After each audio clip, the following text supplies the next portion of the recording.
Hello everyone, me at passing from class 9. Today I give you a lecture on subject physics, topic force. मतलब आज हम physics का lecture लेंगे force के topic के ऊपर। तो स्टार्ट करते हैं। सबसे पहले लिखा हुआ है factor of push and pull. ये जो है फोर्स की डेफिनेशन लिखी हुई है, मतलब फोर्स कहते हैं किसे हैं, ऐसा फैक्टर पुश और पुल का फैक्टर। मतलब जैसे कोई भी चीज़ है, फॉर एग्जांपल मार्कर है, ये सरफेस है, मार्कर को पुश किया पुल किया, ये सारा फोर्स में काउंट होगा। फोर्स को हम डोनेट किससे करते हैं, कैपिटल एन से, जिसको कहते हैं न्यूटन। और फोर्स का मतलब जो भी कंसेप्ट था वो हमने सर इसाक न्यूटन से लिया है, उन्होंने ही हमें दिया था ये न्यूटन का सिंबल और ये फोर्स का कंसेप्ट। तो फोर्स के हम टाइप्स पढ़ते हैं। फोर्स दो टाइप में बटा हुआ है। फर्स्ट है contact force, non contact force. Contact force क्या होता है, मान लो कोई ऑब्जेक्ट है और साथ में सरफेस है, अगर दोनों कंटैक्ट में हुए तो वो होगा कंटैक्ट फोर्स। फॉर एग्जांपल जैसे मैंने यहाँ पर लिखा है फ्रिक्शनल फोर्स। फ्रिक्शन फोर्स तब हम लगती है जब हम फॉर एग्जांपल हम वॉक कर रहे हैं, हमारा जो पैर की नीचे वाली साइड होती है वो हमारे धरती के सरफेस मतलब अर्थ सरफेस से कंटैक्ट में होती है और ये जो है बैकवर्ड पुश देती है, तो उसे हम कहते हैं contact. Non contact force, non contact force जिसमें ऑब्जेक्ट और सरफेस आपस में कंटैक्ट में नहीं होते हैं। और इसकी example gravitational force. For example ये मार्कर है, ऊपर फेंकेंगे नीचे आएगा, ऊपर से नीचे आते हुए जब तक इसने सरफेस को टच नहीं किया, ये किसी भी चीज़ के साथ कंटैक्ट में नहीं था, पर ये तो भी नीचे आया due to the gravitational force, मतलब इसने इसको धरती ने खींचा, नीचे को खींचा, तो ये था नॉन कंटैक्ट फोर्स। अब फोर्स की हम दूसरी टाइप पढ़ते हैं, balanced force as well as unbalanced force. Balanced force ऐसी फोर्स होती है, फॉर एग्जांपल एक ऑब्जेक्ट है, इस साइड से भी हमने उसको 10 न्यूटन फोर्स दी, इस साइड से भी 10 न्यूटन, दोनों साइड से बराबर है, तो वो सिर्फ सेंटर में रहेगा, ना वो इस साइड मूव करेगा ना वो इस साइड मूव करेगा, तो उसे हम कहेंगे balanced force. Unbalanced force, for example एक तरफ से 10 न्यूटन फोर्स है, एक तरफ से 8 न्यूटन फोर्स है, जिस तरफ से भी ज़्यादा फोर्स प्रोवाइड होगी उस तरफ को, फॉर एग्जांपल यहाँ से 10 न्यूटन है और यहाँ से 8, यहाँ से ज़्यादा है तो ऑब्जेक्ट जो है इस तरफ को मूव करेगा, तो ये होती है अनबैलेंस्ड फोर्स, जिसमें जो है दोनों साइड से जो फोर्स प्रोवाइड होता है वो अनबैलेंस होता है। अब हमने पढ़ तो लिया फोर्स की डेफिनेशन और इसकी टाइप, अब इससे होता क्या है, तो वो पढ़ते हैं इफेक्ट ऑफ फोर्स के बारे में।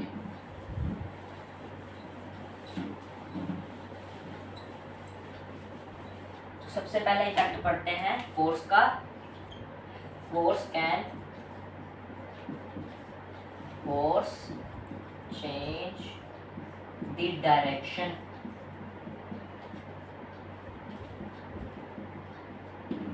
मतलब फोर्स जो है किसी भी ऑब्जेक्ट की डायरेक्शन चेंज कर सकता है। फॉर एग्जांपल कोई भी ऑब्जेक्ट है वो एक साइड की तरफ को मूव कर रहा है, तो अगर हमने ऑपोजिट साइड से फोर्स लगाया, ज़्यादा फोर्स लगा दिया, तो वो ऑपोजिट साइड को वापस को मूव करने लगेगा, तो उससे उसकी डायरेक्शन चेंज हो जाएगी। तो फोर्स से हम उसका पहला इफेक्ट क्या है, with the help of force we can change the direction of an object. Second effect,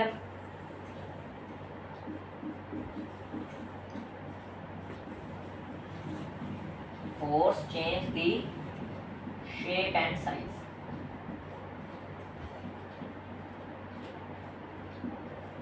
मतलब फोर्स से जो है हम किसी भी ऑब्जेक्ट का शेप और साइज दोनों चीज़ें चेंज कर सकते हैं। फॉर एग्जांपल कोई भी रबर बैंड था, हमने उसके ऊपर फोर्स लगाई, वो स्ट्रेच हो जाएगा, उससे उसकी शेप चेंज हो जाएगी, तो उसका साइज़ भी चेंज हो सकता है। जैसे स्प्रिंग में भी होता है कि जब उसे खींचते हैं तो उसके साइज़ भी चेंज हो जाता है और शेप भी चेंज हो जाती है। तो दूसरा इफेक्ट क्या है, force change the shape and size of an object. Third पढ़ते हैं, फोर्स चेंज द मोशन। मतलब फोर्स से क्या होता है, हम किसी भी ऑब्जेक्ट का मोशन भी चेंज कर सकते हैं। फॉर एग्जांपल वो स्ट्रेट लाइन पाथ में मूव कर रहा था, हमने उसको फोर्स प्रोवाइड किया, वो सर्कुलर पाथ में भी हो सकता है, स्लाइडिंग फॉर्म में भी हो सकता है, मतलब उसका जो है मोशन चेंज हो जाएगा।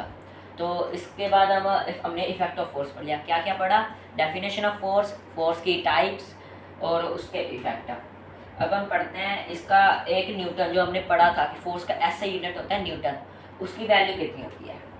वैसे तो आज हमने फोर्स का बेसिक पढ़ना था, पर जो है न्यूटन की एंड जो है उसका ऐसा यूनिट, उसकी वैल्यू निकलती है, जो न्यूटन ने 3 लॉ दिए थे, Newton first law, Newton second law, Newton third law, और न्यूटन के सेकंड लॉ के डेरिवेशन के साथ इसके न्यूटन की वैल्यू निकलती है। तो वो तो हम करेंगे नेक्स्ट लेक्चर में, मतलब आने वाले लेक्चर्स में। इसकी वैल्यू बता देता हूँ। एक न्यूटन की वैल्यू होती है 1 kg मीटर पर सेकेंड स्क्वायर। मतलब मास इंटू एक्सेलरेशन हम कह सकते हैं F is equals to m में, वो हो जाती है फोर्स की न्यूटन की जो है वैल्यू, मतलब 1 kg मीटर पर सेकेंड स्क्वायर। तो आज हमने क्या क्या पढ़ा? फोर्स की डेफिनेशन, उसकी टाइप, उसके एसआई यूनिट की वैल्यू और फोर्स के जो है इफेक्ट। Thank you.